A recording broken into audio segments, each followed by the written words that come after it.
January 26, 1977 was a Wednesday, and in Detroit, it was a cold, blustery day. It didn't get any warmer than 28 degrees that day, and the wind was gusting to 40 miles an hour. At 11 a.m., the housekeeping staff at the Shorian Motor Inn in St. Clair Shores, Michigan, just a couple miles northeast of Detroit, were making their rounds. It was a long time ago, so we don't know if they had a radio playing while they went about their duties.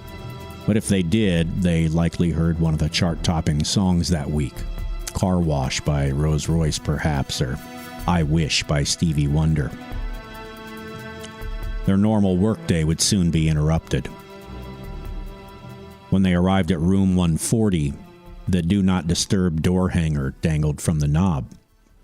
But it was 11 a.m., and the guests should have checked out by that time. A housekeeper knocked. And knocked again. No answer. When forced to eventually use her key, the housekeeper discovered a horrifying scene within. There were signs of a struggle, and there was a man dead on the bed with blood everywhere. He'd been stabbed in the chest and his throat slashed. This is the Tales of True Crime podcast.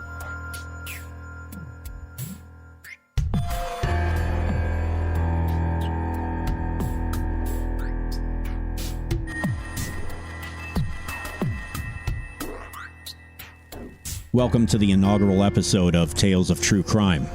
I'm your host, Troy Larson, and in the coming episodes, we'll talk about crime and justice, and I'll have accounts of capers infamous and shocking, whether solved or yet to be answered. Discussions on cases long cold, DNA analysis, and genetic genealogy. The Zodiac Killer, Stephen Avery and Brendan Dassey, the Golden State Killer, and more. But today I've chosen this particular story to answer a question I get a lot. Troy, why are you so interested in true crime? To answer that, let's get back to the story. The traumatized housekeeping staff at the Shorian Motor Inn summoned the police, and the investigation began. Who was the man dead in room 140, and who had done such a heinous thing? The dead man had a pillow over his face.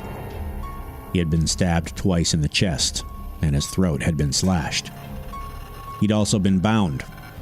On January 27, 1977, the Detroit Free Press reported one of his wrists had been bound with an electrical cord, and it appeared the other had been bound as well, but the victim had managed to pull that hand free. The police also reported it appeared someone had attempted to tie the victim to a chair with bath towels before he had been killed. When investigators searched the victim's pockets, they found his wallet was missing, but they eventually discovered his name was Jack Whiteley, and 60 was as old as he would ever be. He was one of 3 vice presidents of Goss Mechanical Company in Detroit, and when he hadn't come home the night before, his wife called his employer to say she was worried, and police were informed. 2 men had been seen having drinks with Jack Whiteley the night before in the motel bar, the Penthouse Lounge, until the wee hours of the morning, and detectives were able to get a good description of them and the vehicle they were driving, a white and gold Chevy truck with Louisiana license plates. In 1977, you could still walk into a roadside motel, pay cash, give an assumed name, and get a room for the night without leaving a credit card. So I assume the motel took down the make, model, and license plate of anyone who booked a stay, but that's just speculation on my part. However it happened, the police zeroed in on the truck and its owner, Dan Clements of Louisiana. By Friday, January 28th, the Detroit Free Press was reporting the police were actively searching for Dan Clements and another unidentified man for questioning in the death of Jack Whiteley. On Thursday night, February 3rd, 1977, Pittsburgh, Pennsylvania police spotted a gold and white truck parked illegally outside a cafe. Inside, they found Dan Clements and discovered the identity of the second unknown man. He was a barrel-chested man with a chin that made Jay Leno's look dainty by comparison. He was my mom's brother. My uncle, James Dunn. Both men were arrested, convicted, and sent to prison.